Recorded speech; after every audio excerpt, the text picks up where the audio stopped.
They said we need to come up with an intro for Case Files right now. Did it. Nice. That was the intro. Smooth. There we well go. Done. Hey, Easy peasy. Welcome back to Red Web Case Files. Welcome.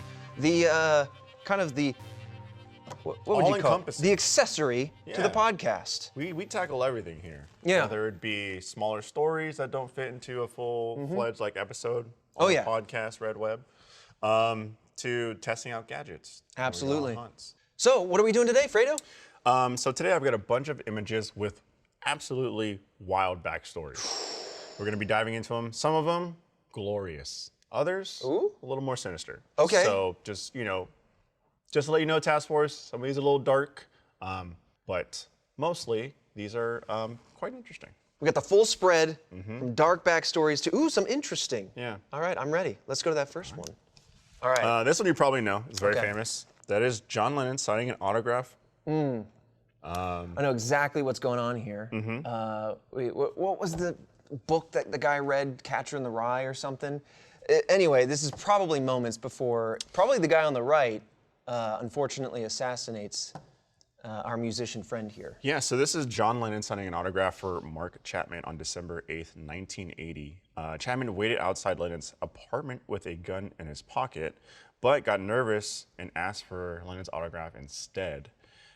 Hours later, when he returned, Chapman was still waiting and then, sadly, killed Lennon. So God, it's so... He just like, look, I mean, that's why can't we just leave it there? So close. You know, just he's like... so close leave to it at the him. nerves. Like, that's the thing that's so creepy about Very this. unsettling, 100%. It's like, I don't know, I mean, you know, passing away is unfortunate. This is a very unfortunate situation.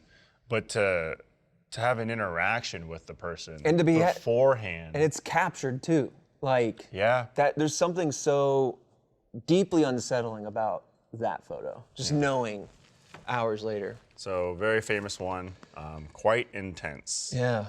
And we'll move on to the next photo. Ooh, what in the hell is that?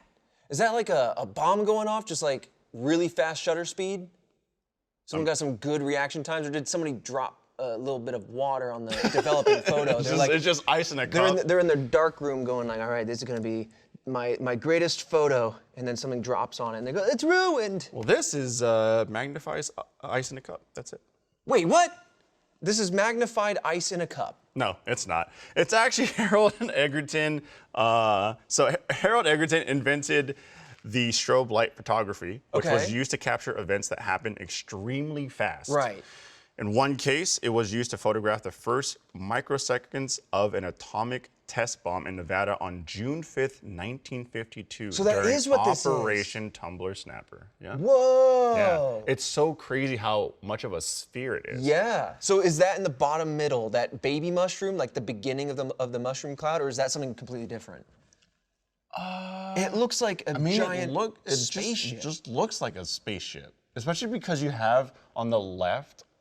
I mean, that I would say that's probably like the actual like fire actually starting to, you know, develop into more of a raging cloud.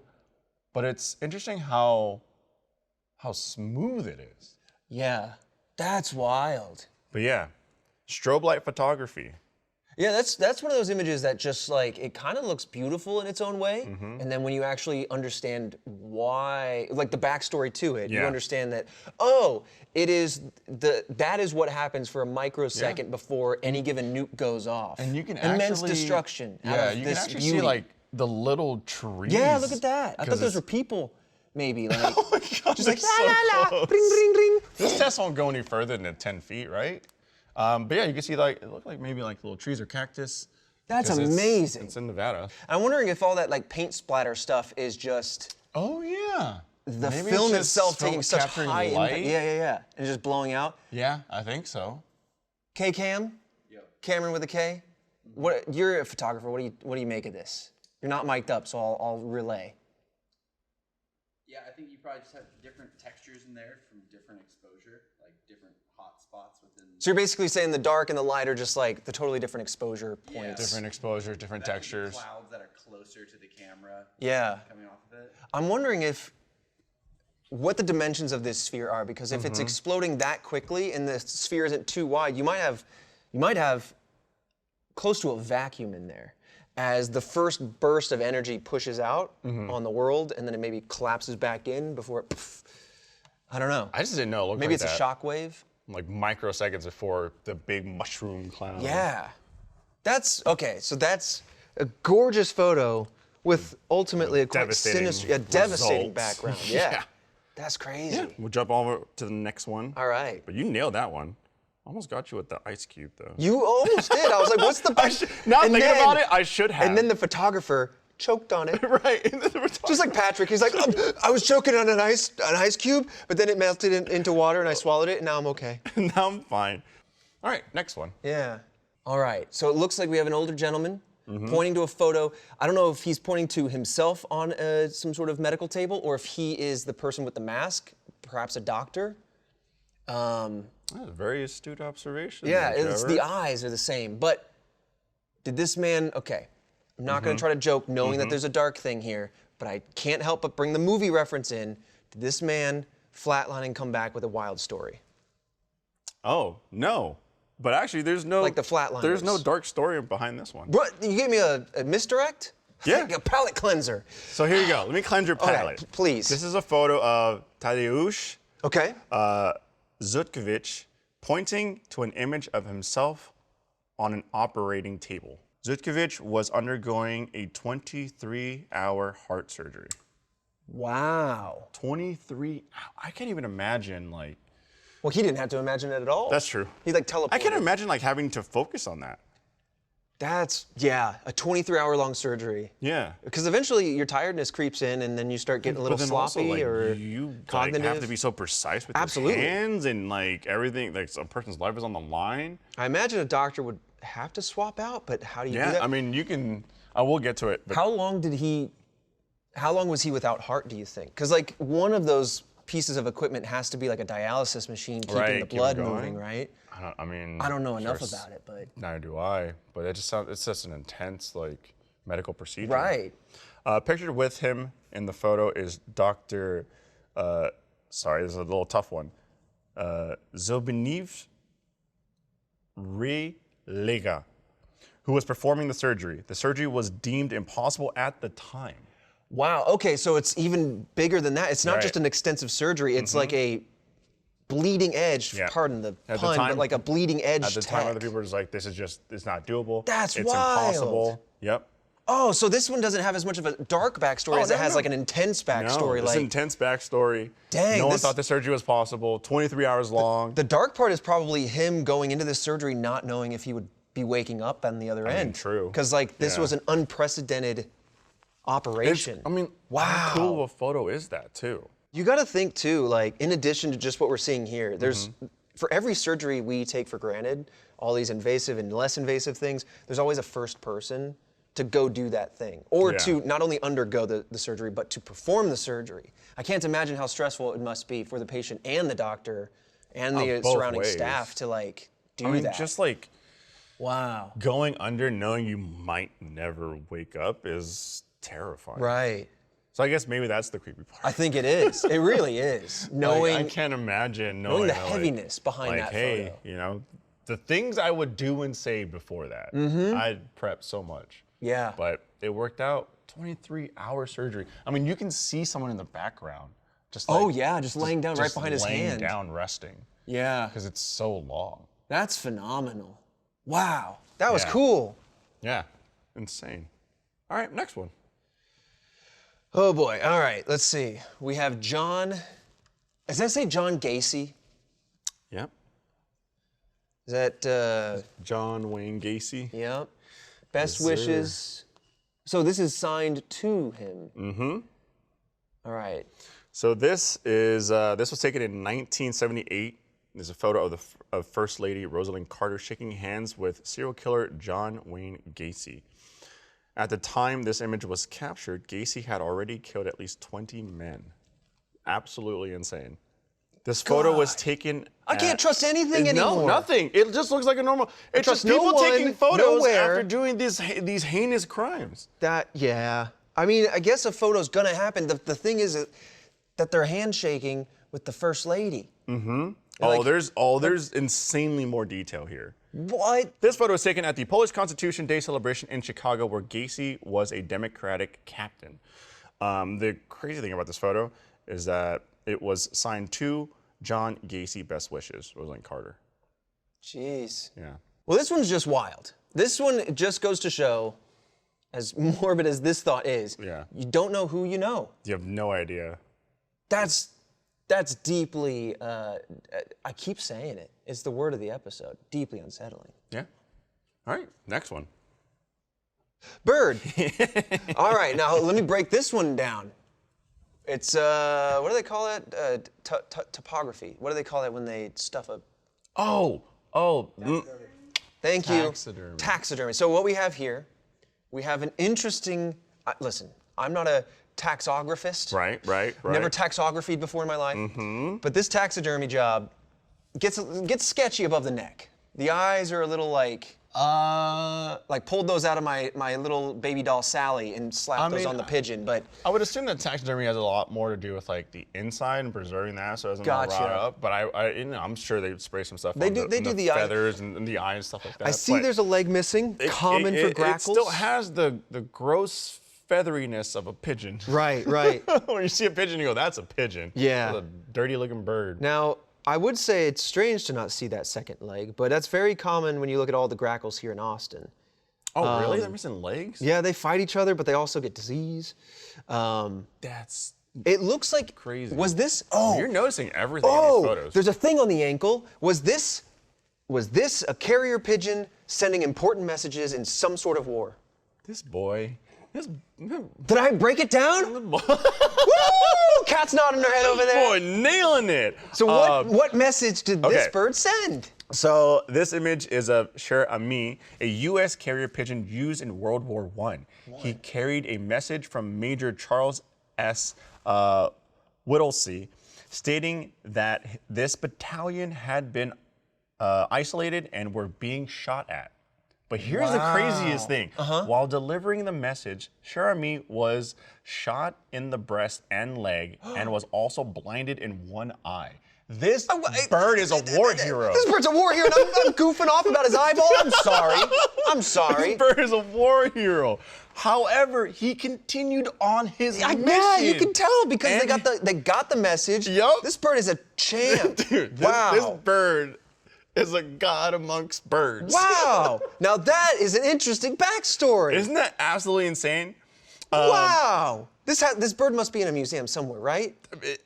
I would assume so. Yeah, it's well lit. This bird should live on forever. That looks like a really gorgeous, like dark walnut pedestal it's sat on. I mean, yeah, they chose. Yeah, that's good wood right there. Good pedestal. That's expensive wood. Yeah. So despite being shot in the breast and the leg and also blinded in one eye, he continued his mission, and his delivery resulted in the lives of 194 men being saved.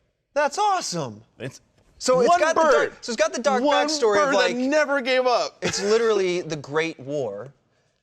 But this whole battalion, or at least a majority of this battalion, can be grateful knowing that this bird made the message happen. Yeah. Support could come. Their lives are to thank for this bird that pushed through. That is wild. That's a wild story. Crazy? You want to know what's even crazier? What? All that stuff happened to Amin. He died not there on the battlefield. A few months later. So obviously due to his wounds. Yeah. So the person that sent this they were like carrier keeping this bird pigeon, alive, obviously, because this bird's amazing. So you're saying the bird died a few months later. Yep. What else did he do in that time? See the world? They give him a good retirement? I mean, this bird deserves it all. Feed this bird, whatever this bird wants. I know, right? Take this bird out on a trip, wherever it wants to go. And so later, Ami was inducted into the Racing Pigeon Hall of Fame for his efforts. You know what? I love this bird. A valiant bird. Never thought I'd love a bird after all the owls. But nailed it. I mean, listen, the deets are there. Yeah. I think the valor was just emanating from those catching feathers. the details. But this bird's absolutely insane that this bird was so dedicated to the cause. Yeah. That has nothing to do with this bird. I love animals so much because I think kept going. I think we just take for granted their intelligence. But who's to Their say loyalty. this bird? Exactly. Like, one might go, oh, well, you know, he was just pushing forward because that's what you do. Right. And there's a lot of birds out there that just push through injury and you just assume it's Yeah, whatever. But yeah. like, dogs do that a lot. but like maybe this bird had enough presence of mind to know that it's like, I just know I go from A to B and I get rewarded. And it's of some importance, so I'm gonna get there. I mean, I don't know, I'm just saying like that's there- crazy to think about. is there another timeline where he just releases the bird and it just flies the opposite direction? Oh, well there's, I mean, it's a I sphere feel- planet. I'll get there eventually if I just feel go like there's straight just, line. As much as they are dedicated, that's a lot Yeah. of trust on this bird. Deliver this note. Like, take off into the air and deliver this note. Yeah, man. Yeah. I can't believe that the bird made it. Like shot essentially 3 times. Shot in the breast. was still and able to leg. make He it. lost his leg because he got shot. They must have riddled the sky with bullets. Right. Their bullets blot out the sun. They're trying to like, don't let the bird get away. Yeah, I mean, yeah, I'm sure they're like looking after. Well, you know what? I guess that would make more sense Yeah. in that time in because that time they're like, period, they're like a bird, like Right. flying right now. They're probably a messenger. it came from the enemy. It must be a message. from the direction. Take it out. Right. Yeah. Yeah. Wow. All right, next one. Oh no. Okay. I might be picking up some things. So we got ice. We got some mountain gear. We've got a heavy pixelated blur in the bottom right. Yep. Now I'm wondering if this is one of the Everest expeditions that eventually all of them individually went missing. There was a documentary, there's a documentary about it, but then there's also a film about it. I'm guessing that's what that is. Oh. Am I close? I mean, yes and no. Okay. I mean, it was an expedition. It was in the Andes Mountains. The Andes Mountains. So this is Love those on- mints. I actually do love those mints. Yeah. They're so That's easy. the best They're part so about Olive easy Garden. and tiny. The breadsticks and then the An- Andes They mints. do give Andes mints. Yeah. So this is on October 13th, 1972. Okay. It was a Uruguayan Air Force Flight 571. Was flying from Uruguay to Chile when the plane crashed in the Andes Mountains. So that behind them is, I thought that was a snowdrift or something. That's No, the plane. That's just the chairs and stuff like that for the plane. How crazy is that? I thought that was like camping gear because of the like little metal rods. I thought they were, folding them out. No, Yep. okay, I see it now. So So they crashed in the mountains. I'm gonna give you this piece by piece. Oh, For no. 72 days, gets the worse. surviving passengers, 72 days, the surviving passengers were stuck in the frigid cold mountains before help arrived. So that's why they're smiling because, Because this is help. help photographing them? found help Got and it. they've survived 72 days. Woof. Only 16 of 45 passengers survived. Oh my God. That's devastating. You ready for it? No. During their time on the mountains, the survivors had to resort to cannibalism. I didn't want to joke about it, but I was like, honestly speaking though, thinking about the situation, like, who ate who here? Yep, and that's what that blur is. Oh no! It's a spine. God, really? Ew. Yeah. But they're just. They're smiling all next to it. Like cheesing. you didn't hide that. Yeah. It makes me feel so many different ways because I'm like, Yeah. I'm happy that you were found. You survived for so long. Right. Well, I mean, at least as morbid as it is, at least there were some survivors to this terrible. 72 Tragedy, days. They survived a plane crash, but I'm hoping that the owner to that spine maybe perished in the crash. right. That, But it's just so insane because they just look so normal and happy. yeah. But yeah, I That's mean, dark. when you look at it, you go, oh yeah, that's the seat of a plane. Yeah. I think the guy in the front where the legs are coming down, I Mm-hmm. think his face is saying it all. If I saw his face, Yeah, that would have told me. It's the two guys in the back with the shades and the big smile and the friendly Mm-hmm. lean. That doesn't, you don't look at the guy in the front going, oh God, what have I done? That's gruesome. All right, we've got one more. All right. And on to the last one. Yeah. Oh, I know this. You know this one? I gotta know. Well, I don't know this photo, but this is. I only learned about this within the last week. This has What? been a huge TikTok trend. This? Not this in particular, but what's happening with their hair. People up in the mountains. You don't think that people get struck all the time by lightning? But that's okay. Let this be Read a my lesson notes? to you. I mean, I have like, not you know, seen any of this stuff. Yeah. Okay. I've learned this from TikTok. People be up in the mountains going on hikes, and then their hairs start to stand up, and then like the people that have the presence of mind have also learned from TikTok or whatever. They freak out, they drop the camera, and they run to get out of the area because that static electricity is building up. Lightning does, comes from the ground up to the sky actually. Yeah. So like the electric charge is building. So the clouds can neutralize their, I don't know if it's positive or negative, their charge. Right. Spoosh, and they're just standing in that area. And so it picks their hair up. So unfortunately, now I know how this guy feels. It just, what I'm guessing is I don't need to tell him anything. one or two of these young gentlemen got struck. So, to go into detail, this photo shows Sean and Michael McQuillan posing at Morro Rock in California in 1975. Oh, wow. The two brothers were struck by lightning minutes after this photo was taken. Jeez. Yeah, both brothers survived, and the brother on the right did say that their watch was making a loud humming noise that everyone could hear seconds before it happened. So if your hair starts standing up, you start feeling the staticky a little bit, and especially if you're at altitude, which you can tell by the background. They're up in the mountains or something. But I mean, like, look at that photo. They literally caught a photo. What else would you think? If I didn't know that, I'd look at this and I'd be like, this seems like they're about to be abducted. Yeah. You know? Yeah. Jeez. You know that smell, this, while we're here and I'm just dumping facts, you know that smell that you get when you're around static electricity? I definitely had it when I had one of those little plasma balls. Yeah. It has a smell to it.